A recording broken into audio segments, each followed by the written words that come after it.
ত্রিপুরা সরকারের সামিল হওয়ার কয়েক মাসের মধ্যেই নিজেদের অসন্তুষ্টির কথা সংবাদ মাধ্যমে এসে বলতে শুরু করলো বিজেপির শরীর দল তীব্রামথা। ত্রিপুরা সরকারের জোটের মাত্র কয়েক মাসের মধ্যেই অনেকেরই সুর স্পষ্ট হতে শুরু করেছে, যার ফলস্বরূপ রাজ্য সরকারের কাজকর্মের অসন্তোষ ব্যক্ত করছে সরকারের শরিক দল তীব্রামথা।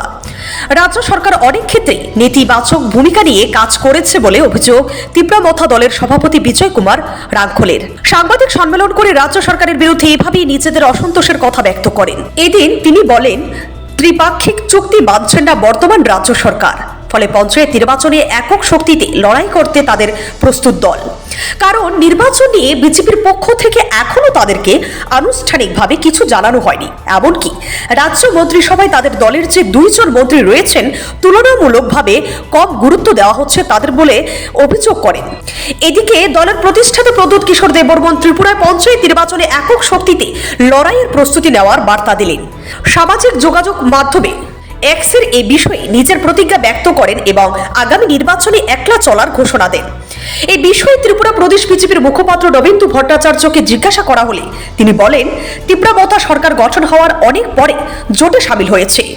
তারা নিজেরা আলাদা আলাদাভাবে লড়াই করে জয়ী হয়েছে। পঞ্চায়েত নির্বাচন নিয়ে দলের মধ্যে এখনো চূড়ান্ত কোনো সিদ্ধান্ত হয়নি, তাই এই মুহূর্তেই বলা সম্ভব নয় বিজেপি শরীফদের সঙ্গে জোটে যাবে না, একা লড়াই করবে। সেই সঙ্গে তিনি আরো বলেন, তীব্রামথা দলের নেতৃত্বদের ব্যক্তিগত মতামত থাকতেই পারে, সরকারি কম গুরুত্বপূর্ণ পাচ্ছেন তাদের মন্ত্রীরা। এই প্রসঙ্গে নবেন্দু ভট্টাচার্যের বক্তব্য, তাদের দলের কেন্দ্রীয় নেতৃত্বের সঙ্গে আলোচনা ও চুক্তির ভিত্তিতে তীব্রামথা সরকারে সামিল হয়েছে। এই বিষয়ে যদি তাদের কোনো দলের কোনো বক্তব্য থাকে তা তারা কেন্দ্রীয় নেতৃত্বের সঙ্গে আলোচনা করতে পারেন। বিষয়টাকে খুব একটা যে সেরকম গুরুত্ব দিয়ে দেখছি এটা এরকম না। একটা আমাদের সঙ্গে আছেন, তারা জোট সঙ্গী আমাদের। বিধানসভা নির্বাচন আমরা আলাদাই লড়েছিলাম, বিধানসভা নির্বাচনের পর অনেকটা পরে তারা আমাদের সঙ্গে মন্ত্রিসভায় সামিল হয়েছেন, কিন্তু তারা একটা পৃথক দল, সেটা মনে রাখতে হবে। পৃথক রাজনৈতিক দল, পৃথক কর্মধারা, এই সমস্ত তাদের আছে, তো সেগুলিকে সঙ্গে নিয়েই তারা কাজ করবে। আমরা আমাদের কাজ করছি, পঞ্চায়েত নির্বাচন খুব সামনেই, তারা তাদের মতো করে প্রস্তুতি নেবেন, আমরা আমাদের মতো প্রস্তুতি নেব। এখন আমাদের 2 দলের মধ্যে কোনো আঘাত হবে কিনা সে নিয়ে অন্তত আমাদের পার্টিতে এখনো এই নিয়ে তেমন কোনো আলোচনা হয়নি। আমরা আমাদের সাংগঠনিক কাজকর্ম কি আছে সেগুলি আমরা পুনরায় খতিয়ে দেখছি, সেগুলি নিয়ে তর্জমা হচ্ছে। এখন ওই পর্যায়ে এখনো আসেনি।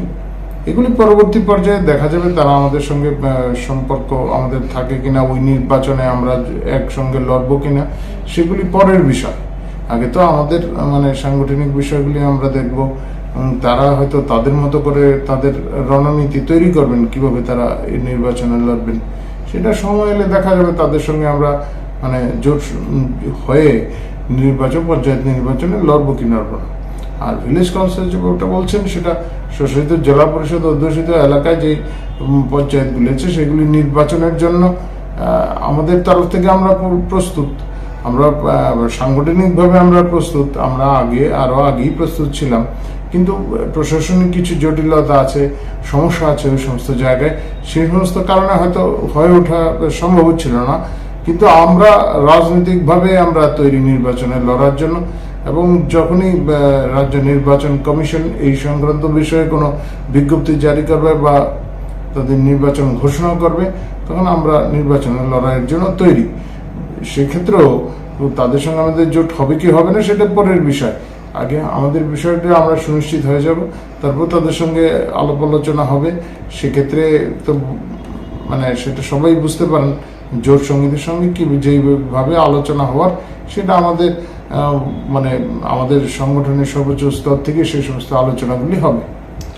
তাদের আরেকটা অভিযোগ ছিল, দলের সভাপতি যে অভিযোগটা বললো, যে তাদের দলের 2 জন মন্ত্রী রয়েছেন বর্তমান সরকারের মন্ত্রিসভাতে, তো ওই মন্ত্রীদের, তাদের 2 জন মন্ত্রীদের কথার কোনো দাম দেওয়া হচ্ছে না বলে এরকম অভিযোগ করে না। আমি তো এখান থেকে সরকারের প্রতিনিধি নই, আমি সেভাবে বলতে পারছি না। নিশ্চয়ই তাদের যদি কোনো অভাব অভিযোগ থাকে, তারা দিল্লিতে চুক্তি করে আমাদের সঙ্গে সামিল হয়েছেন, দিল্লিতে চুক্তি হয়েছে, সাংগঠনিকভাবে আমাদের সর্বোচ্চ নেতৃত্বের সঙ্গে তারা কথা বলেছেন এবং তাদের যে সমস্যা যদি কোথাও কোনো কিছু হয়ে থাকে সেটাও নিশ্চয়ই আমাদের সর্বোচ্চ নেতৃত্বই এর সমাধান করতে পারেন, যেহেতু তারা তাদের সঙ্গে আলাপ আলোচনার মাধ্যমে সেই কাজগুলি তারা করেছেন। ফলে সেইভাবে আলোচনা হবে। তাদের যদি কোনো বক্তব্য থাকে তারা সেখানে সেগুলি রাখবেন, তাদের যদি কোনো অসন্তোষ থাকে সেগুলি দেখা হবে, সেখানে রাখলে তারা দেখবেন, বা আমাদের যারা নেতৃত্ব আছেন তারা সেই সমস্ত বিষয়গুলি পর্যালোচনা করে দেখবেন। মানে সেদিক থেকে এখানে মানে এইভাবে বলার মানে কোনো সমস্যার সমাধান হবে তো বলে আমার মনে হচ্ছে না, কিন্তু সে যেখান থেকে এর আলোচনা হওয়া প্রয়োজন সেই সমস্ত ক্ষেত্রে আলোচনা হতেই পারে। তারা যদি সেই সমস্ত ক্ষেত্রে আলোচনায় অংশগ্রহণ করতে চান হবে, এতে কোনো বাধা নেই। দলের সঙ্গে আলোচনা করার জন্য, দলের সঙ্গে যদি আলোচনা হয়, আমাদের পার্টির সর্বোচ্চ নেতৃত্বের সঙ্গে যদি কোনো আলোচনা করতে চান করতে পারেন। রাজ্য নেতৃত্বের সঙ্গে কোনো আলোচনা হয়েছে বলে আমার জানা নেই, তবে সেই আলোচনা তো যে কোনো সময় হতেই পারে। নির্দিষ্ট কিছু ইস্যুর ভিত্তিতে আমরা মানে ঐক্যবদ্ধ হয়েছি নির্বাচনের অনেকটা পরে, বিধানসভা নির্বাচনের অনেকটা পরে তাদের আমার সঙ্গে সামিল হয়েছেন। ফলে সেই সমস্ত বিষয়ে আলোচনা, সমস্যা থাকলে আলোচনা হতেই পারে। তাদের তরফ থেকে তেমন কোনো বক্তব্য আমাদের কাছে এসছে বলে আমার জানা নেই। এখন দেখার বিষয় আগামী দিনে ত্রিপুরা সরকারের থাকা এই দুই শরিফ দলের মধ্যে সম্পর্ক কেমন হয়।